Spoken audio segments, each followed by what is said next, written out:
नमस्कार दोस्तों, मैं सिद्धार्थ फिर से तहे दिल से स्वागत करता हूं आप सभी का अपने इस YouTube चैनल फास्ट कलकस पे। तो दोस्तों आज हम शुरू करने वाले हैं परसेंटेज की लास्ट और फाइनल क्लास।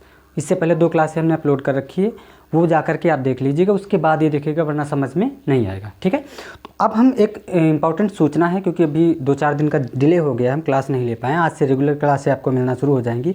महत्वपूर्ण सूचना यह है कि जो भी यूपी कांस्टेबल की तैयारी कर रहे हैं बच्चे, 2 महीने बाद उनका एग्ज़ाम है, हम यूट्यूब पर अपना एक कोर्स लॉन्च कर रहे हैं।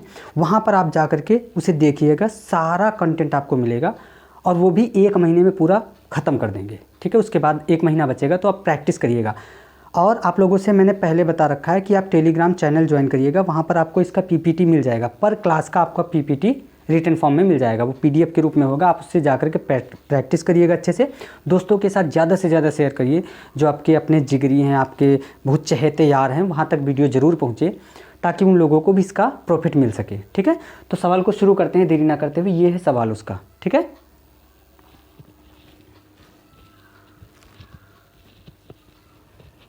सवाल क्या कह रहा है, थोड़ा ध्यान से पढ़िएगा। सवाल क्या कह रहा है कि 400 का 38% प्लस 150 का 28% माइनस 260 का 45% इज इक्वल टू 600 का कितना परसेंट है। सवाल देखने में थोड़ा आसान लग रहा होगा, लेकिन सॉल्व करने में उतना ही थोड़ा जटिल है। अगर अच्छे से समझेंगे तो आ जाएगा। शुरू करें। देखो क्या बोल रहा है कि 450 बोर्ड मास में का मतलब क्या होता था, इनटू। तो 450 का जहाँ भी आए वहाँ उसका मतलब क्या होगा, इनटू। तो 450 का मतलब है इनटू 38%, परसेंट हटेगा तो 100 आएगा नीचे, हम लोग जानते हैं अच्छे से।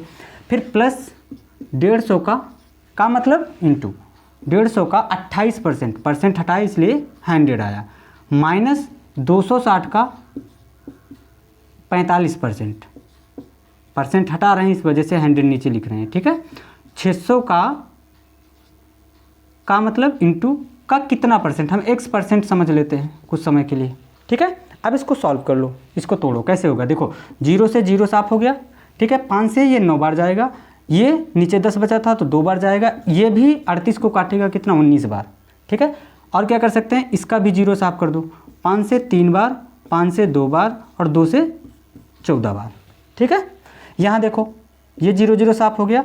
ये पहले इसको देखो, ये 9 बार जाएगा, ये 2 बार जाएगा, ये 13 बार सीधा चला जाएगा, 13 दूना 26। ये 2 0 इधर के साफ हो गए, 2 इधर के। यहाँ पे कितना आया, 6x। ध्यान से सुनना, ये इतना मटेरियल कितना बचा बाहर वाला, मतलब इक्वल टू के बाहर कितना था, 6x। अब इसको कर लो, 9 इंटू 19 ऊपर है, प्लस लगा दो।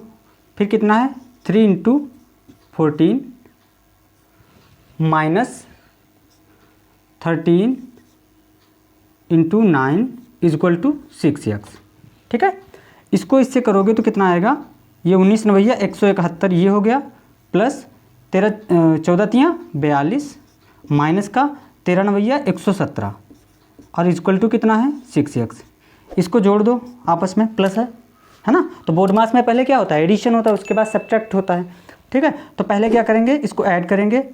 ये कितना हुआ, 3 हुआ, 7 4 11, 1 1 2, माइनस करो 117 इक्वल टू 6x। जब इसको माइनस आप करोगे तो कितना होगा, 6 इधर आ जाएगा, 9 इधर बचेगा। ठीक है, जब इससे इसको काटोगे तो 6 कम 6 और 6 छाक 36, मतलब 16 इसका राइट आंसर है। Option B 16 is right answer. ऐसे इसको भी देखो 60 का 60% प्लस 50 का 50% कितना है। तो देखो ये वाला सवाल हम यहाँ लिख रहे हैं। ओके, देखो लिखा है 60 का 60%, परसेंट हटा इस वजह से 100 आया। ये दूसरा वाला सवाल है, प्लस 50 का 50%, प्लस 50 का 50% बोल रहा है कि कितना है। 0 से 0 साफ, तो बड़ा आसान है, 6 से 6 को मल्टीप्लाई करो, 36 हो गया। ये भी 0 साफ कर दो, नीचे 2 0 हैं, ऊपर के 2 0, प्लस 25, ये कितना हो गया, 6 5 11, मतलब 1 आएगा लास्ट में। तो लास्ट में 1 आएगा, मतलब ये नहीं हो सकता, ये नहीं हो सकता। 2 ऑप्शन है, मतलब ये जो 30 से है, 30 20 50, मतलब ये तो बिल्कुल नहीं होगा। एक ही ऑप्शन है जो 50 से ऊपर है, तो ये कितना आ गया, 61। ये आपका राइट आंसर है। नीचे जो सवाल है ये सेम इसी पैटर्न पर है, इसको आप लगाओ। ठीक है, इसका आंसर जो है राइट आंसर नीचे में ऑप्शन है, इसका राइट आंसर आप कमेंट में डालिएगा, फिर हम उसे चेक करेंगे। ठीक है, आगे बढ़ते हैं, आगे के सवाल देखते हैं कैसे हैं।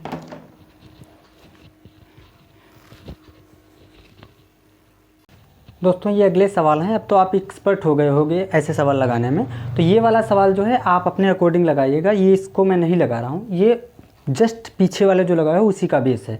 400 का 25% प्लस 500 का 30% निकाल लेना, प्लस 90 का x% हटाओगे तो 100 आ जाएगा। इसको x मान के जैसे हम लगाए थे 600 वाला, इक्वल टू 900 का 35% निकाल के इक्वल टू कर देना, आंसर आ जाएगा। ठीक है, ये वाला सवाल थोड़ा देख लेते हैं।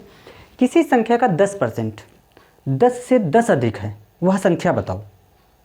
लगाएं, देखो संख्या, किसी संख्या का मतलब वो संख्या हम x मान लेते हैं कुछ समय के लिए, तो माना संख्या क्या है x, तो क्या कह रहा है किसी संख्या का मतलब x का मतलब इंटू 10% जो है वो 10 से 10 अधिक है, मतलब ये क्या है 20 है। बात समझ रहे हो ना, क्या कह रहा है सवाल, किसी संख्या का, संख्या हमने x माना, x का 10% मतलब इस संख्या का x% इक्वल टू है 10 से 10 अधिक, मतलब कितना है टोटल 20 है। ठीक है, लगाओ। देखो तो इसको हम करेंगे, परसेंट से परसेंट जाएगा, x इंटू ये 100 हो गया, सॉरी 10/100 हो गया, इक्वल टू कितना हुआ 20 हो गया, 10 10 20 हो गया, 0 से 0 साफ हो गया, x इक्वल टू कितना आया, ये जो है इसको मल्टीप्लाई कराएगा तो ये कितना हो जाएगा टोटल 200। तो हमारा राइट आंसर क्या है, ऑप्शन बी। ठीक है, समझ गए ये सवाल। ये सवाल देखो थोड़ा सा ट्रिकी है, थोड़ा लॉजिक वाला है, थोड़ा समझने वाला है सवाल, प्यारा सवाल है, इतना टफ नहीं है। देखो 32 का 3/4 गुना 96 के 4/6 गुने से कितना कम या अधिक है। लगाते हैं, देखो क्या सवाल क्या कह रहा है कि जो सवाल बोले उसी भाषा को आप पढ़ते जाओ, सवाल कभी गलत नहीं होगा। देखो क्या कह रहा है, 32 का मतलब इंटू, अब तो एक्सपर्ट हो गए हो, को बार बार बताने की ज़रूरत नहीं है। 3/4 जो है वो 96 के 4/6 से कितना कम या अधिक है। इसको काट पीट लो, देखो 4 से काटो, चलो 8 32, 8 त्रिक 24 हो गया। ठीक है, इधर काटो, 6 कम 6, 6 छाक 36, 16 चक्कू 64, ये कितना आया टोटल 64 आ गया। अब ये बोल रहा है कि 64 से कितना कम है, कौन, जिससे पूछे उसको नीचे रखो, जिससे तुलना करने को बोले उसे ऊपर रखो। देखो ये कितना है 24, कितना ज़्यादा है, देखो 4 से 4 गया 0, 2 से 2 गया, सॉरी 6 से 2 गया तो 4 आया, कितने पर 64 इंटू 100%, में पूछा 100। ठीक है, अब इसको काट कूट दो, कैसे काटोगे करो। इसको जब आप काटोगे तो कैसे हो जाएगा, देखो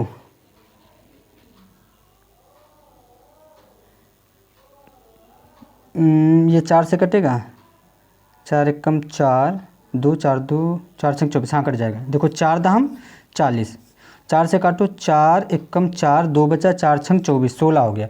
तो ये कितना हो गया, ये हो गया,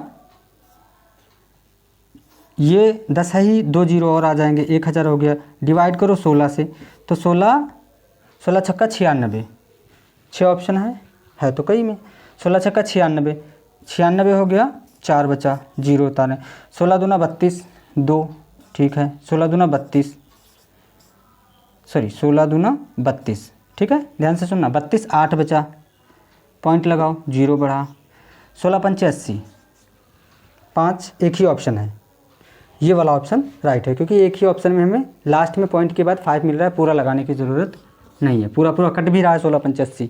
ठीक है, तो ऐसे सवाल ये लगेंगे। कुछ और टाइप हैं इसके जो बिल्कुल मतलब एडवांस वाले हैं, वो थोड़ा आप देख लो, ताकि हमें कोई भी चीज़ की तकलीफ ना होना पड़े। जब हम PYQ सॉल्व करने बैठे तो पता चला ये वाला टॉपिक हम पढ़े ही नहीं है, तो ऐसा कुछ ना हो कि आप उस टॉपिक से परिचित ना हो। ठीक है, शुरू करें, इसको आप नोट डाउन कर लो और फिर बता रहे हैं टेलीग्राम जरूर ज्वाइन करिएगा, ये सब आपको रिटन फॉर्म में, एक PDF फॉर्म में टेलीग्राम में मिल जाएगा। ठीक है दोस्तों, तो आगे बढ़ते हैं, चलो।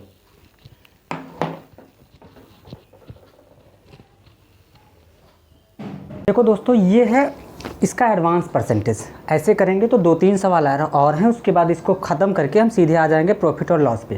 देखो ये सवाल अक्सर एग्जाम में आता है और बच्चों को बहुत ज़्यादा कंफ्यूज करता है, बहुत टाइम लेता है। देखो सवाल क्या कह रहा है, सिर्फ भाषा को अगर आप अच्छे से पकड़ लिए तो सवाल आसान हो जाएगा। देखो एक व्यक्ति अपनी आय का 87% व्यय करता है, व्यय का मतलब है एक्सपेंडेज करता है, खर्च करता है। ठीक है, अपनी आय में, अपनी इनकम में 18% की वृद्धि होती है, उसकी जो इनकम है उसमें 18% की वृद्धि होती है, और वह अपने व्यय में 17% की वृद्धि करता है।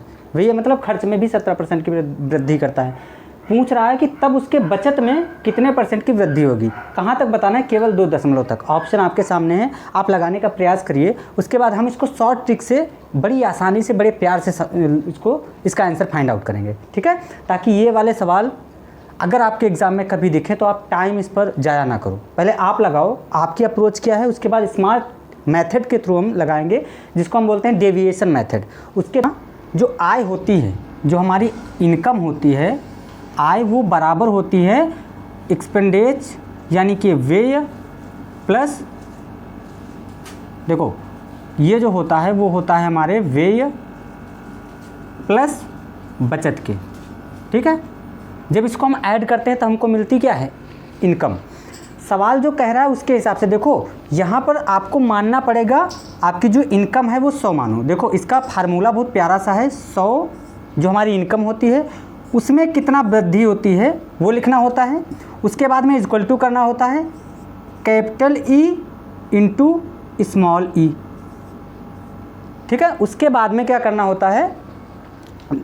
देखो उसके बाद में हमें करना होता है, इसमें प्लस करना होता है जो हमारी सेविंग होती है, बड़ी वाली सेविंग, प्लस उसमें जो इंटू उसमें जो वृद्धि होती है ना, वो स्मॉल सेविंग से दर्शाते हैं। बस इसको सॉल्व कर लो, आंसर हमारा फाइंड आउट हो जाएगा, ठीक है। तो इसको करो, कैसे करेंगे? देखो 100 में क्या बोल रहा है कि 18% इनकम में वृद्धि हो रही है, मतलब ये जो है 100 से कितना हो रहा है? 18 हो रहा है, ठीक है। 100 से कितना बढ़ रहा है? 18 बढ़ रहा है, ठीक है। तो इसको हम 18 से मल्टीप्लाई करेंगे, ठीक है। उसके बाद में जो हमारी इनकम है, इनकम वृद्धि इनकम मतलब सॉरी एक्सपेंडिचर, आय का 87% व्यय करता है, मतलब 87% जो हमारा ये है बाबू, 87% जो हमारा ये है उसमें ना 17% की वृद्धि हो रही है, यहाँ पे लिखा है। अब आपने व्यय में, ये देखो व्यय में 17% की वृद्धि करता है, इसमें भी 17% बढ़ रहा है। प्लस अब सोचो आप 87% वो व्यय करता है तो सेविंग कितना करता है? 13%, ठीक है। 13% वो सेविंग करता है। सेविंग में कितना है नहीं पता है, वही तो बताना है हमको। बचत में कितने %? तो इसको हम x मान लेते हैं थोड़ी समय के लिए, ठीक है। अब इसको आप मल्टीप्लाई कर दीजिए, आंसर आपका फाइंड आउट हो जाएगा। ये कितना होगा? ये 1800 हो जाएगा, ठीक है। 87 को 17 से मल्टीप्लाई करो तो इसको जब आप करोगे तो ये आ जाएगा 1479, ठीक है। प्लस 13 को, तो ये कितना हो जाएगा? 13 को 1 से करोगे 13 1 हो जाएगा, ठीक है। अब इसको इधर लेके आओ तो माइनस कर देगा। ये जब माइनस करेगा तो कितना आएगा? ये हमारा आएगा टोटल, ये 13 x इधर है तो 13 x इक्वल टू आ जाएगा ये 32। भाई इसको माइनस करोगे तो 32 आ जाएगा, नहीं 32 नहीं आएगा, इसका आ जाएगा 321 आ जाएगा। जब इसको आप इससे डिवाइड करोगे तो ये हमारा बन के आएगा 13 दूना 26, 13 दूना, देखो ऐसे करो 321 डिवाइड करो 13 से, 13 दूना 26, 4 30 और 6 32, 61 हो गया। तो 13 दूना 24, 13 दूना 26, 13 39, 13 चौकू 52, 13 चौके 52, तो ये 4 आएगा, लगभग 24 दशमलव कुछ तो आएगा। तो 24 का हमें एक ही ऑप्शन दिख रहा है, ऑप्शन भी, काम खत्म। ये समझ पाए कि नहीं? जब भी ऐसा सवाल आए तो आय जो है वो व्यय प्लस सेविंग के, यानी कि एक्सपेंडिचर प्लस सेविंग के इक्वल टू होती है इनकम। जितना भी आपका प्लस माइनस होगा तो 100% मान के चलो, उसमें इनकम जो भी बढ़ रहा है वो उसको उससे मल्टीप्लाई करवा दो, फिर जो आपका ओरिजिनल ये है क्या बोलते हैं इनकम, सॉरी एक्सपेंडिचर, उसमें कितने % की एक्सपेंडिचर जो है वृद्धि हो रही है वो उससे मल्टीप्लाई, ऐसे सेविंग का कर दो, काम खत्म। वरना आप लगाने बैठोगे तो पूरा बोर्ड भर जाएगा अगर नॉर्मल मेथड से लगाओगे। इसको बोलते हैं डेविएशन मेथड, ठीक है। ये सवाल है, देखो कितना प्यारा, एक बस भाषा का खेल है, भाषा से आप बच गए तो सवाल लग जाएगा। बाबू शोर मत करो। देखो मार्च महीने में एक कर्मचारी का वेतन 7500 है और कंपनी हर महीने में उसके वेतन में 2% की वृद्धि करती है, हर महीने में 2% की वृद्धि करती है। उसी वर्ष मई महीने में उसका वेतन कितना होगा। देखो मार्च से आप काउंट करो, मार्च अप्रैल मई, मतलब 2 महीने यहाँ पर वृद्धि कर रहा है। प्रेजेंट में कितना है 7500, ध्यान से सुनना 7500 है, ठीक है। 2% की वृद्धि कर रहा है, मतलब पहले 100 थी उसके बाद 102 हुई, तो इंटू 102% की वृद्धि, परसेंट हटेगा 100 आएगा। ये लगातार हो रहा है मई तक, मतलब 2 महीने तक, तो 2 बार हम यहाँ लिख देंगे, ठीक है 100, ठीक है। अब देखो ये 0 से 0 जाएगा, ठीक है। अब देखो एक चीज़ तो सोचो पहले, ये है क्या, ये एक्चुअली में 15 का मल्टीपल है, 15 पचे 75, और 15 कैसे आया है तो 3 गुणे 5 से आया है, ठीक है। तो जो भी हमारा आंसर आएगा, ये इसको बोलते हैं ना यूनिट डिजिट या फिर डिजिटल सम, ये लास्ट डिजिट के हिसाब से आप लगा सकते हो कैलकुलेशन से बचने के लिए। देखो जो भी आएगा वो या तो 3 का मल्टीपल और 5 का मल्टीपल होना ही चाहिए। देखो कोई 5 का मल्टीपल है, 5 का नहीं है तो 3 का है क्या, 17 छक्का 102, ठीक है हो सकता है। 3 का मल्टीपल कौन सा है, देखो 15 ऐसे ही तो आया है ना, 15 पचे 75, मतलब 15 जो है वो काहे का मल्टीपल है, 3 का मल्टीपल है, तो 3 पचे 15, मतलब 3 से जो संख्या कटेगी वो पूरी जो है वही उसका आंसर होगा। देखो ये देखो 6 4 10 8 18, 18 और 4 22, मतलब ये संख्या नहीं हो सकती, ये 3 का मल्टीपल नहीं है। और 4 3 7, 7 4 11, 11 और 8 19, मतलब ये नहीं हो सकता। जब ये नहीं हो सकता तो ये भी नहीं हो सकता, ठीक है। एक ही ऑप्शन है, ऑप्शन ए। कैसे है देखो, 8 7 3 10 8 18, 18 मतलब 6 3 18, तो 3 से 1 18, मतलब यही इसका राइट आंसर। बाकी आप कैलकुलेट करके देखोगे तो आंसर यही आएगा, ठीक।